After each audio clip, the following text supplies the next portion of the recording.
Welcome to the cafe IAS. आज environment and ecology की series को कंटिन्यू करेंगे। Lecture 2 functions of ecosystem. Already हम 4 क्लासेस कर चुके हैं, 4 लेक्चर्स कर चुके हैं। जिन्होंने नहीं देखा है वो basics of environment and ecology, ecosystem क्या होते हैं, वो देखने के लिए उन 4 वीडियोज़ को देख लें।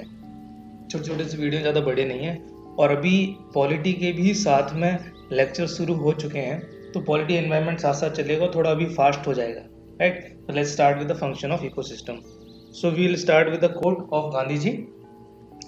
What we are doing to the forest of the world is but a mirror reflection of what we are doing to ourselves and to one another. मतलब इनका कहने का यही था कि हम फॉरेस्ट के साथ जो भी कुछ कर रहे हैं वो एक तरह से रिफ्लेक्शन है कि हम एक दूसरे के साथ क्या कर रहे हैं, और ये इसका इम्पैक्ट हम पे पड़ना है, because we are the ones who will be impacted in the end. Function of ecosystem शुरू करते हैं। तो ये 4-5 फंक्शन होते हैं। होम्योस्टेसिस हमने ऑलरेडी कवर कर लिया, ब्रीफ में 1-2 चीज़ हम बता देंगे, और इसमें कौन कौन से फंक्शंस होते हैं, क्या होता है, वो ऑलरेडी प्रीवियस लेक्चर्स में अच्छे से कवर कर दिया गया है। So we'll talk about ecological succession, energy flow pyramids, bio geochemical cycles और न्यूट्रिएंट साइकिल के न्यूट्रिएंट्स का ट्रांसफ़र एक प्लेस से दूसरे प्लेस तक कैसे होता है, और productivity and decomposition, right. So in energy flow pyramids में हम बात करेंगे कि एनर्जी का पिरामिड कैसा होता है, बायोमास का कैसा है, और नंबर का कैसा पिरामिड होता है। फूड चेन, फूड वेव की भी बात करेंगे, नाइट्रोजन साइकिल, सल्फर साइकिल की बात करेंगे इन न्यूट्रिएंट साइकिल्स में। Let's start with the ecological succession. So ecological succession अगर आप डेफिनेशन देखें, so it is a process which results in the changes in community of plants and animals over a period of time, which this process is known as ecological succession. देखिए, biotech communities dynamic होती हैं, वो एक period, over a period change होती रहती हैं, और यही जो चेंज की प्रोसेस है उसको कहते हैं इकोलॉजिकल सक्सेशन, यानी एक कम्युनिटी से दूसरी कम्युनिटी में ट्रांसफॉर्मेशन। ये देखिए, यहाँ पे कुछ भी नहीं है, यहाँ पे थोड़े से मोजेस एंड लिचन्स आए, फिर थोड़ा सा झाड़ियाँ हैं, प्लांट्स, बिग ट्रीज, और घने फॉरेस्ट बन गए, डेंस फॉरेस्ट। तो इस तरह से इवॉल्व होते हैं स्टेजेस में, इनमें बरसों लग जाते हैं, डिकेड्स, इवन सेंचुरीज भी लगती हैं इस सक्सेशन में। तो हम एक प्रॉपर एक देख लेते हैं कि किस तरह से होता है ये। देखो, इसे यूनिवर्सल प्रोसेस, यानी हर जगह होती रहती है ये इकोलॉजिकल सक्सेशन की प्रोसेस, हर जगह पे। सो इस प्रोसेस से होता क्या है, वेजिटेशन पैटर्न में चेंज आता है। हमने थोड़ा सा आइडिया ले लिया कि वेजिटेशन पैटर्न में कैसे चेंज आएगा। शुरुआत में जैसे लिचन्स थे, मोजेस थे, उसके बाद ब्रुसेस बनेंगी, उसके बाद प्लांट्स हैं, ट्रीज, बिग ट्रीज। इस तरह से वेजिटेशन पैटर्न में चेंज आ रहा है, उनकी फेवरेबल कंडीशंस मिल रही हैं, उस हिसाब से कम्युनिटी डेवलप होगी। It will be in a particular direction, यानी यहाँ से शुरू होकर एक पर्टिकुलर डायरेक्शन में होगा। ऐसा नहीं कि पहले ये ऐसे हो रहा है चेंज, फिर वापस से रिवर्स हो जाएगा, फिर हो जाएगा, फिर हो जाएगा, नहीं, प्रॉपर एक प्रोसेस से चलेगा, एक डायरेक्शन में, यानी यूनिडायरेक्शनल चेंज, एक पर्टिकुलर डायरेक्शन में चेंज होगा। और इन चेंजेस से होके, यानी यहाँ से शुरू होके एंड में कहीं ना कहीं पे तो ख़त्म होगा ये सक्सेशन। तो जो एंड में जो स्टेबल कम्युनिटी बनती है उसको क्लाइमैक्स कम्युनिटी कहते हैं, राइट। चेंज किस तरह से होते हैं, यानी कि फर्स्ट कम्युनिटी जो भी इस एक जगह को कॉलोनाइज करेगी, ये देखिए यहाँ पे कुछ भी नहीं है, बेयर रॉक है। यहाँ पे जो फर्स्ट स्पीसी है इसको कॉलोनाइज करेगी, उसको क्या कह देंगे, पायनियर स्पीसी। और इन स्टेजेस को क्या कह देंगे, शुरुआती स्टेजेस को पायनियर स्टेज, क्योंकि यहाँ से शुरुआत हुई है। और जो इस तरह से फिर प्रोसेस चलेगी, एंड में कहाँ पे पहुँचेगी, क्लाइमैक्स कम्युनिटी, जो कि स्टेबल होगी और मैच्योर होगी। इनके बीच की जो स्टेजेस हैं उनको कहते हैं इंटरमीडिएट स्टेजेस, को क्या कहते हैं, सेल्स। ये याद रखिएगा, जो बीच की जो स्टेजेस है, पायनियर स्टेज और क्लाइमैक्स कम्युनिटी के बीच की जो स्टेज है, इंटरमीडिएट स्टेजेस हैं, उनको सेल्स बोलते हैं, SERES। ठीक है। तो ये किस तरह से होता है कि या तो शुरुआत में मैनमेड हो या फिर खुद से ऑटो स्टार्ट होता है ये, या फिर किसी डिस्ट्रक्शन नेचुरल हो, मैनमेड की वजह से यहाँ पर शुरुआत हुई, एक डायरेक्शन में बढ़ने लगा, अब एक कम्युनिटी दूसरी कम्युनिटी को रिप्लेस करने लगेगी। कब तक रिप्लेस करेगी? जैसे एक कम्युनिटी, पहली कम्युनिटी ये लिचंस है, फिर ये ग्रो करेगी, डेवलप होगी, और कब तक डेवलप करेगी? जब तक दूसरी कम्युनिटी इसको रिप्लेस नहीं कर देती। कब रिप्लेस करेगी? जब नई कम्युनिटी का कोई फेवरेबल कंडीशंस मिल जाएंगे, जैसे प्लांट है या फिर हर्ब्स हैं, ग्रासेस हैं, उनको अगर फेवरेबल कंडीशंस मिलेंगी तो वो ग्रोथ उनकी फास्टर हो जाएगी, और वो किसको रिप्लेस कर देंगे? लिचन्स को। अभी डोमिनेटिंग कम्युनिटी कौन हो गई? ग्रासेस। आगे बढ़ेंगे तो ग्रासेस को ओवर पावर कौन कर लेगा? ट्रीज के लिए फेवरेबल कंडीशंस अगर आ गई तो ये कम्युनिटी कम होने लग जाएगी, धीरे धीरे पेरिश हो जाएगी ये, और डोमिनेंट कम्युनिटी कौन सी हो जाएगी? ट्री। इसी तरह फाइनल कम्युनिटी कौन सी बनेगी? एक शेड टॉलरेंट ट्रीज की। यानी कि ये सक्सेशन जब तक होता रहेगा तब तक एक स्टेबल और मैच्योर कम्युनिटी नहीं बन जाती, उसका डेवलपमेंट नहीं हो जाता। ठीक है, अब कुछ कैरेक्टरिस्टिक्स देख लेते हैं सक्सेशन के क्या होते हैं। इंक्रीज्ड प्रोडक्टिविटी, जैसे जब बढ़ते जाते हैं, हमने देखा बियर रॉक से हम फॉरेस्ट तक पहुंच गए थे। प्रोडक्टिविटी बियर रॉक की क्या थी? नथिंग। फॉरेस्ट की कितनी? बहुत ज़्यादा प्रोडक्टिविटी है। तो जैसे जैसे स्टेजेस बढ़ती जाती है हमारी प्रोडक्टिविटी भी बढ़ती जाती है। दूसरा, shift of nutrients from the reservoir, यानी कि from one place to another. हमने बात की थी कि डायनेमिक प्रोसेस है, न्यूट्रिएंट की साइकिलिंग होती है, आपस में इंटरेक्शंस होते हैं। तो एक प्लेस से, जैसे बियर रॉक पे ज़्यादा कुछ चेंज नहीं था, न्यूट्रिएंट्स रिजर्वायर के रिजर्वायर में था। धीरे धीरे कम्युनिटीज़ बढ़ने लगी, पॉपुलेशन बढ़ी, कम्युनिटीज़ की कॉम्प्लेक्सिटी बढ़ी, तो आपस में इंटरेक्शन होने लगे और एक्सचेंज होने लगे न्यूट्रिएंट्स का। तो shift of nutrients from the reservoir एक एक कैरेक्टरिस्टिक है। दूसरा, कॉम्प्लेक्स फूड वेव। ऑब्वियस है कि बहुत सारी कम्युनिटी बायोटिक एलिमेंट होंगे तो उनका इंटरेक्शन होगा, कोई कंज्यूमर होगा, कोई प्राइमरी कंज्यूमर होगा, कोई प्रोड्यूसर है, कोई टर्शरी कंज्यूमर है, तो वे आपस में एक वेव बनाएंगे फूड की, एक दूसरे पर डिपेंडेंट होते रहेंगे। और ये फूड वेव इस प्रोग्रेशन के साथ, जैसे जैसे प्रोग्रेस बढ़ती जाती है सक्सेशन में, वो फूड वेव कॉम्प्लेक्स होती जाती है, क्योंकि कम्युनिटीज़ बढ़ जाती हैं, उनके इंटरेक्शंस बढ़ जाते हैं। Again, this is very evident, increased diversity and niche development. अच्छा, जिन लोगों ने नीश नहीं पढ़ा है वो प्लीज़, अगेन मैं कह रहा हूँ, एक बार पुराने लेक्चर्स देख लें, आपको क्लियर हो जाएगा नीश, इकोलॉजिकल नीश। तो जैसे जैसे कॉम्प्लेक्सिटी बढ़ती है, डाइवर्सिटी बढ़ती है, सबके अपने अपने अलग नीश डेवलप हो जाते हैं जो उनके सर्वाइव करने के लिए ज़रूरी होती है। करेक्ट। कुछ एडिशनल इन्फो भी आपको देते हैं कि सक्सेशन होता है, जो सक्सेशन की हमने बात की, उसके कैरेक्टरिस्टिक्स देख लिए, वो फास्टर कहाँ होता है? बड़े कॉन्टिनेंट्स के मिडिल में होता है, याद रखना। ये नोट कर लो आप कहीं पे कि बड़े कॉन्टिनेंट्स, जो लार्ज कॉन्टिनेंट्स होते हैं, उनके मिडिल में होता है। क्यों? वाई? रीज़न देखो क्या होता है। रीज़न, जहाँ पे सीड्स है, अलग अलग इंटरमीडिएट स्टेजेस की बात की थी हमने, वहाँ पे अलग अलग कम्युनिटीज़ हैं, प्लांट सीड्स हैं। ठीक है, तो वहाँ पे फेवरेबल कंडीशंस ज़्यादा होती है, यानी डाइवर्सिटी ज़्यादा होती है, अलग अलग कम्युनिटीज़ ज़्यादा होती हैं। अब डाइवर्सिटी ज़्यादा होगी, कम्युनिटीज़ ज़्यादा होंगी, तो क्या होगा? एक दूसरे को जल्दी जल्दी रिप्लेस करेंगी, एक दूसरे से compete करेंगी, कंपटीशन बढ़ जाएगा।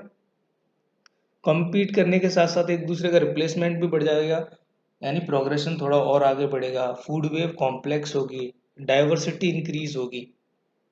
ठीक है, यानी कि प्रोसेस जो पूरी सक्सेशन की है वो फास्ट हो जाएगी इस कंपटीशन, सर्वाइवल, फेवरेबल कंडीशंस के चलते। और क्लाइमैक्स कम्युनिटी है, वो जल्दी रीच कर पाएंगे हम। तो middle of the continent, large continents में ये सारी फेवरेबल कंडीशंस होती हैं, इसलिए वहाँ पर ये इकोलॉजिकल सक्सेशन बहुत फास्टर होता है। These climax communities are final stage of succession. So let's move to the, अच्छा, जब हमने इंटरमीडिएट स्टेजेस की बात की तो कुछ कुछ स्टेजेस जान लीजिए कैसे होते हैं। कि एक को बोलते हैं हेलोसेर। हेलोसेर को बोलते हैं the succession start from the saline water. देखिए, बेयर रॉक से शुरू हो रहा है, हमने जो देखा था उसमें बेयर रॉक से शुरू हुआ था। अगर वही जो सक्सेशन है, अगर सलाइन वाटर से शुरू हो या सॉइल से शुरू हो, सलाइन सॉइल से, तो उस स्टेज को क्या बोल देंगे? हेलोसेर। दूसरा, अगर टेरेस्ट्रियल रीजन में, जैसे सैंड रॉक्स, हमने बेयर रॉक पे बात की थी, वो सक्सेशन अगर शुरू होता है, डेजर्ट से सक्सेशन शुरू होता है, that is called zero share.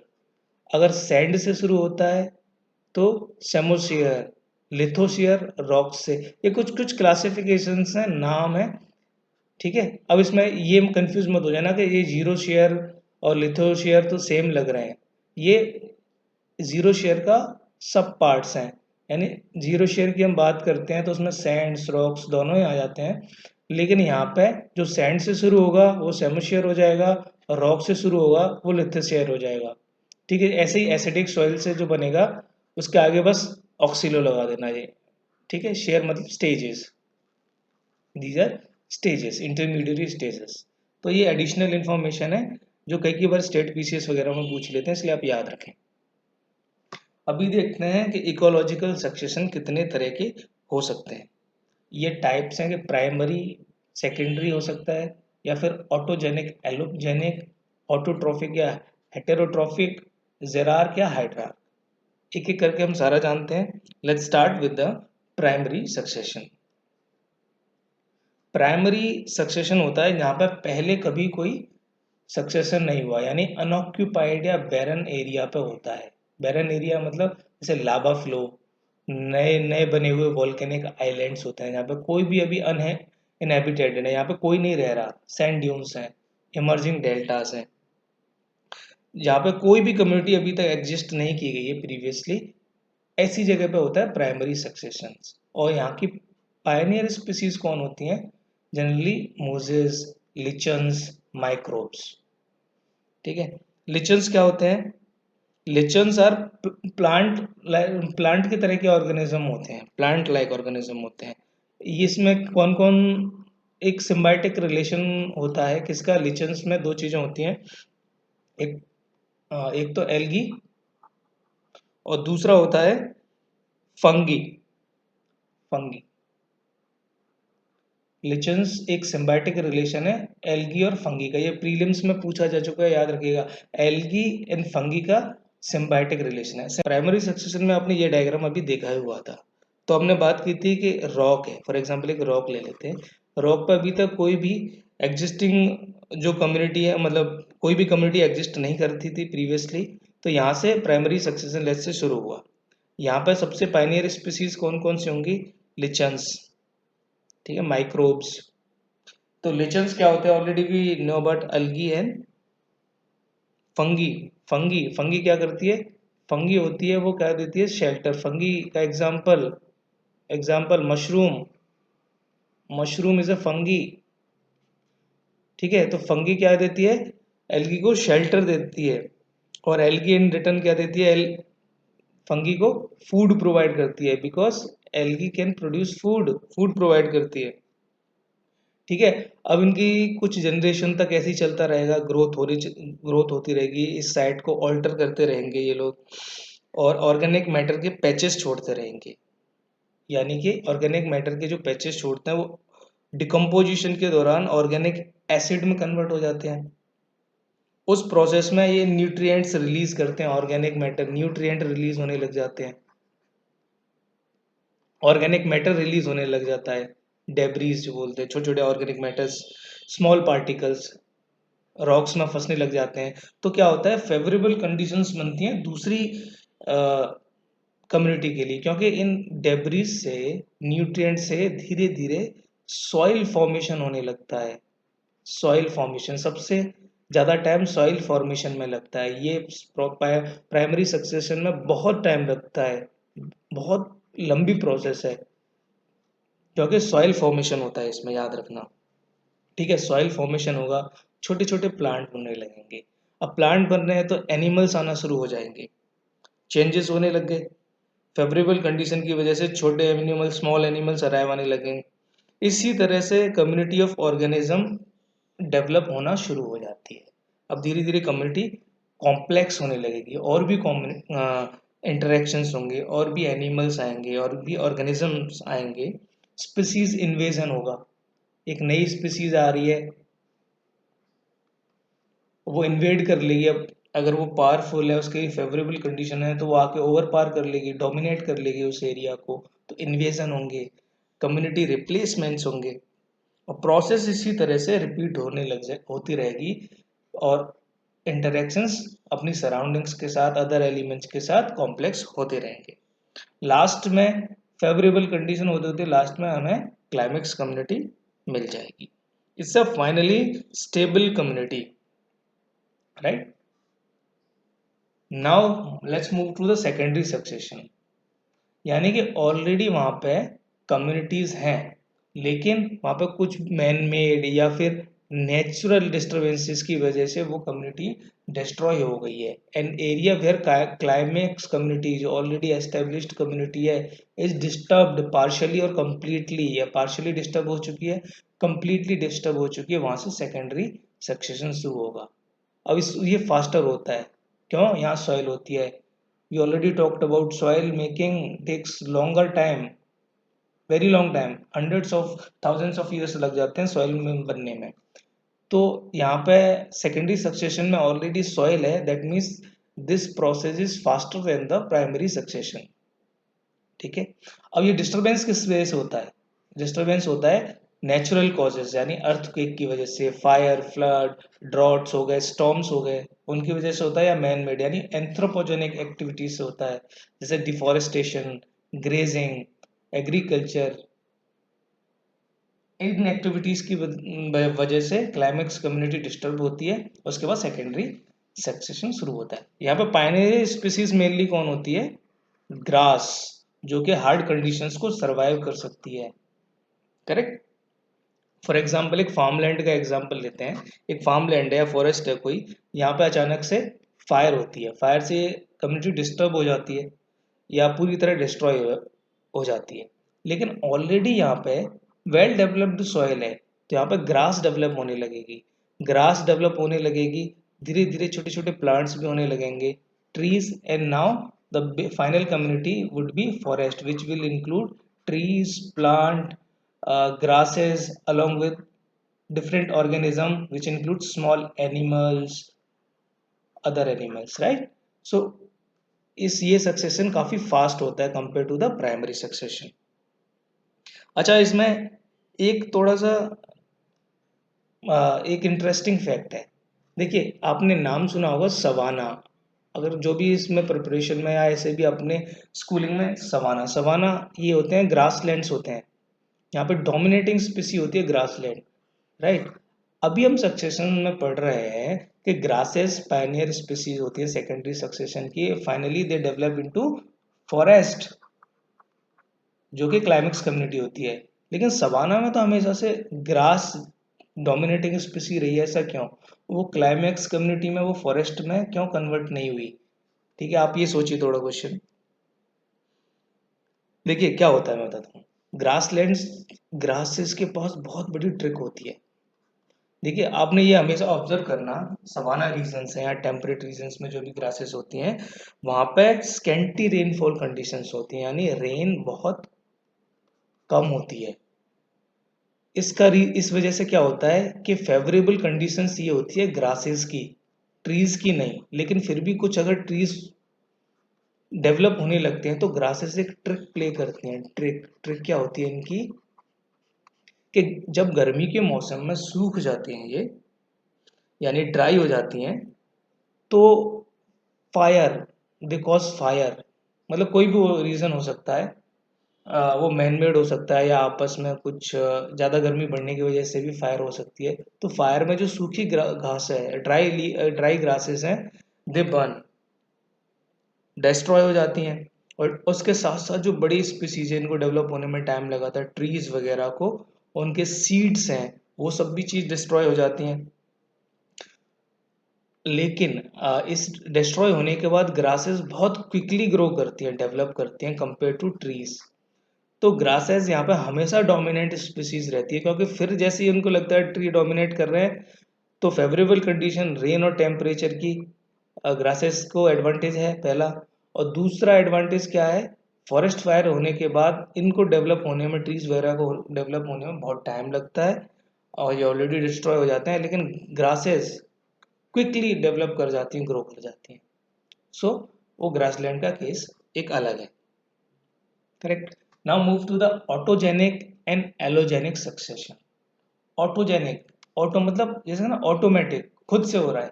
Autogenic मतलब ड्रिवन बाय लिविंग ऑर्गेनिज्म और बायोटिक फैक्टर देमसेल्व्स, यानी कि सक्सेशन फ्रॉम विद इन, यानी changes are brought by community itself, they are caused by the biotic components like plants of an ecosystem and their interaction among them. Example के लिए देखिए कि कोई predator आ गया है इस रीजन में, यानी बायोटिक कंपोनेंट है, ठीक है, प्रेडिटर की वजह से एक दूसरी स्पीसीज में फर्क पड़ रहा है, वो ग्रेजिंग उनकी फॉर एग्जांपल ग्रेजिंग है वो कम हो गई, डियर वगैरह है। यहाँ पे एक एग्जांपल आप अगर कभी टाइम मिले तो पढ़ना, येलो नेशनल पार्क यूएसए में क्या हुआ था कि वो वहाँ पे कम्युनिटीज थी नहीं, डियर वगैरह बढ़ रहे थे क्योंकि ग्रेजिंग बहुत हो रही थी, तो वहाँ की जो इकोलॉजी को बहुत डिस्टर्बेंस था। तो उन्होंने क्या किया, सिंपली दो वॉल्व्स थे, उनको इंट्रोड्यूस कर दिया। वॉल्व्स की वजह से क्या हुआ, धीरे धीरे डियर की को फियर बढ़ने लग गया, वो ग्रेजिंग उनकी कम हो गई क्योंकि उनके पीछे उनके लिए ये शिकार थे, फूड था डियर। तो उनके पीछे जाते थे, डियर भागने लग गए। अब उन प्लेसेस को अवॉइड करने लग गए डियर जहाँ पे वॉल्स आते थे। अब इस वजह से क्या हुआ कि जहाँ पे वहाँ पे ग्रेजिंग कम होने लग गई, तो कम्युनिटी डेवलपमेंट होने लग गया, प्लांट्स ग्रो करने लग गए, धीरे धीरे ट्री ग्रो करने लग गए। इसकी वजह से और भी स्पीसीज और भी एनिमल्स आने लग गए, तो वहाँ की डाइवर्सिटी रिच हो गई, सिर्फ इंट्रोडक्शन ऑफ फ्यू वॉल्स पूरा का पूरा। तो लिविंग ऑर्गेनिज्म बायोटिक फैक्टर की इंटरेक्शन की वजह से क्या हो रहा है, ये एक सक्सेशन हो रहा है, एक नई फाइनल स्टेज पे पहुंच रहे हैं। दूसरा होता है allogenic. Allogenic is driven by the abiotic और एक्सटर्नल फैक्टर, यानी कि फायर, फ्लड, ड्रॉट से कोई डिस्ट्रॉय हो जाती है, पार्शली डिस्ट्रॉय हो जाती है कोई कम्युनिटी, तो वो एलोजेनिक फैक्टर है, यानी कि एक्सटर्नल फैक्टर। आपको इस तरह याद रखना है कि एलोजेनिक मतलब एक्सटर्नल फैक्टर से ड्रिवन होता है वो सक्सेशन, और ऑटोजेनिक से मतलब बायोटिक जो फैक्टर्स हैं, बायोटिक ऑर्गेनिज्म है, उनके इंटरेक्शन से आपस में जो विद इन चेंजेस आते हैं वो ऑटोजेनिक सक्सेशन होते हैं। तीसरा है ऑटोट्रॉपिक, हेटेरोट्रॉपिक। ऑटोट्रॉपिक की बात करते हैं तो हमेशा आपके दिमाग में आना चाहिए ट्री। ऑटोट्रॉपिक मतलब tree, initially rich species are plants and they occur in the inorganic substances rich medium, यानी कि एक एरिया की पॉपुलेशन जब प्लांट्स द्वारा रिप्लेस कर दी जाती है, यानी प्लांट कम्युनिटी डोमिनेंट होती है, तो वहां पे ऑटोट्रॉपिक सक्सेशन होता है। Increase of energy flow in system because they produce food. Energy यानी फ्री एनर्जी को, हमने पिछले लेक्चर्स में पढ़ा था, फ्री एनर्जी को पोटेंशियल एनर्जी में कन्वर्ट करते हैं, फूड में कन्वर्ट करते हैं। So they increase the flow of energy in the ecosystem. और ऑप्टेन कहाँ से करते हैं वो एनर्जी, इनऑर्गेनिक सोर्सेज से। इनऑर्गेनिक सोर्सेज यानी लाइट एनर्जी, सनलाइट, उसको फूड में कन्वर्ट करते हैं, राइट। ये हो गया आपका ऑटोट्रॉफिक, सिंपल। हेटेरोट्रॉफिक में क्या होता है, initially rich species are heterotrophs. Heterotrophs मतलब बैक्टीरिया, फंगी, या फिर कोई भी छोटे छोटे एनिमल्स होते हैं वो है, ठीक है। तो ये डोमिनेंट स्पीसीज ये होती हैं, बैक्टीरिया, फंगी या फिर animals, they are greater in quantity and they obtain energy directly from the other organism, ठीक है। अदर ऑर्गेनिज्म यानी प्लांट से खुद तो प्रोड्यूस कर नहीं सकते, तो प्लांट से करेंगे या फिर किसी दूसरे कंज्यूमर को फूड की तरह लेंगे। They occur in organic substances rich medium, यानी रिवर और स्ट्रीम जो जिसमें ऑर्गेनिक सब्सटेंसेस बहुत होते हैं, फॉर एग्जांपल फाइटोप्लैंक्टन्स,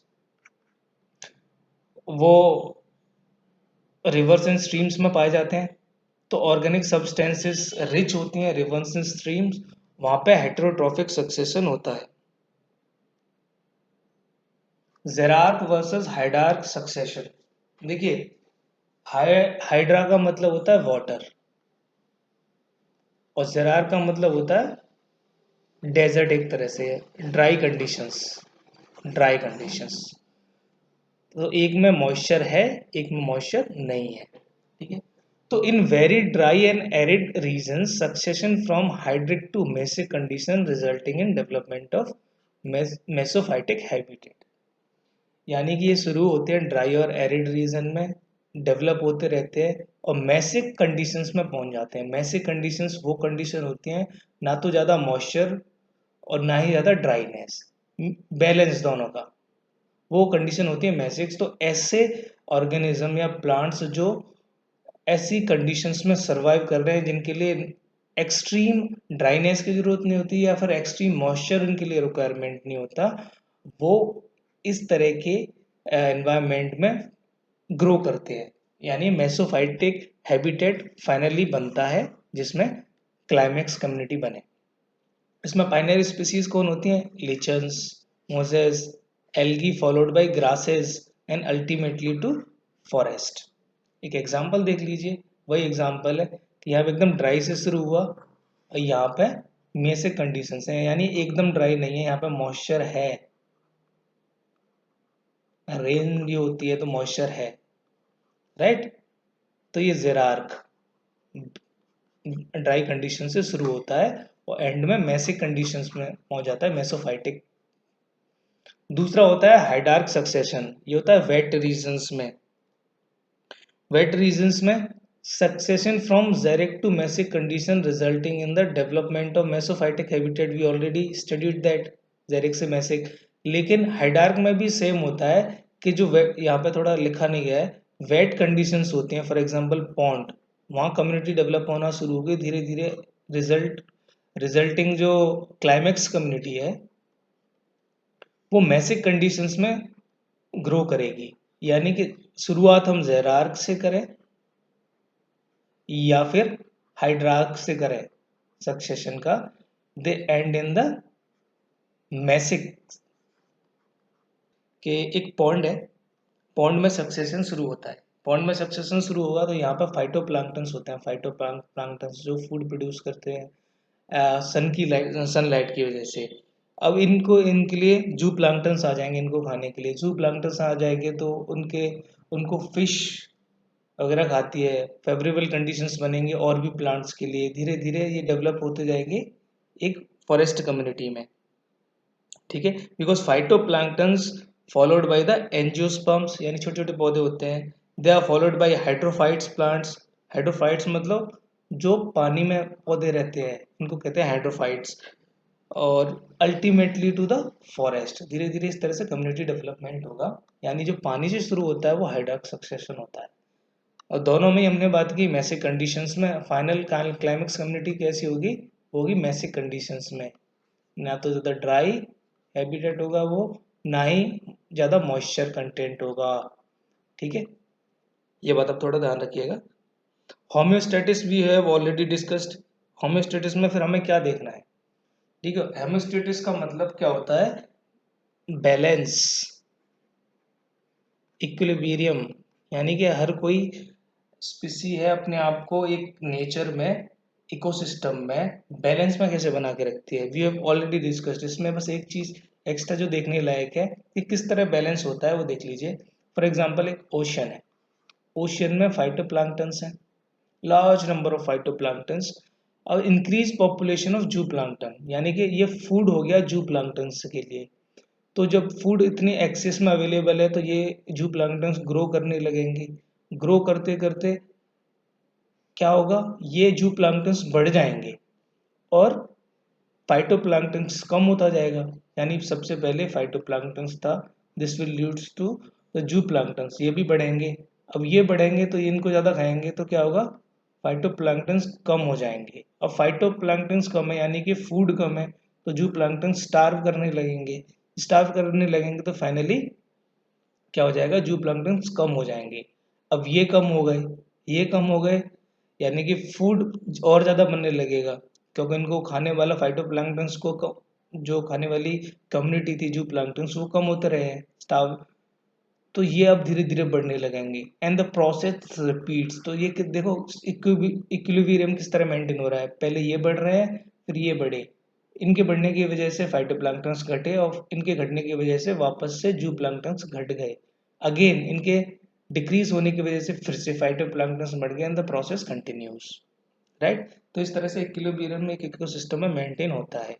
और भी ज़्यादा अपने आप को इक्विलिब्रियम में कैसे रखते हैं, बैलेंस कैसे रखते हैं जो ऑर्गेनिज्म होते हैं, वो आप पिछले लेक्चर्स में एक बार देख लीजिएगा, वहाँ पे हमने डिटेल में, काफ़ी डिटेल में ये चीज़ें डिस्कस की हैं। देखिए हमारा जो नेक्स्ट लेक्चर, आज के लिए बस इतना ही है, लेकिन नेक्स्ट लेक्चर में हम बात करेंगे एनर्जी फ्लो के बारे में। एनर्जी फ्लो, एनर्जी फ्लो में हम बात करेंगे ट्रॉपिक लेवल की, ट्रॉपिक लेवल्स की बात करेंगे, फूड वेब, फूड चेन, इनके बारे में भी डिस्कस करेंगे थोड़ा सा कि ये क्या होते हैं, और पिरामिड्स के बारे में बात करेंगे। पिरामिड्स कौन कौन से, एनर्जी पिरामिड्स कैसा होता है, क्या मतलब है इसका, और बायोमास का पिरामिड क्या है, क्या नंबर पिरामिड किस तरह होता है। तो इनको हम नेक्स्ट लेक्चर में, सारा को एक ही लेक्चर में सब डिस्कस कर लेंगे। तो तब तक के लिए आप अपना ध्यान रखें, पढ़ते रहें। Thank you very much.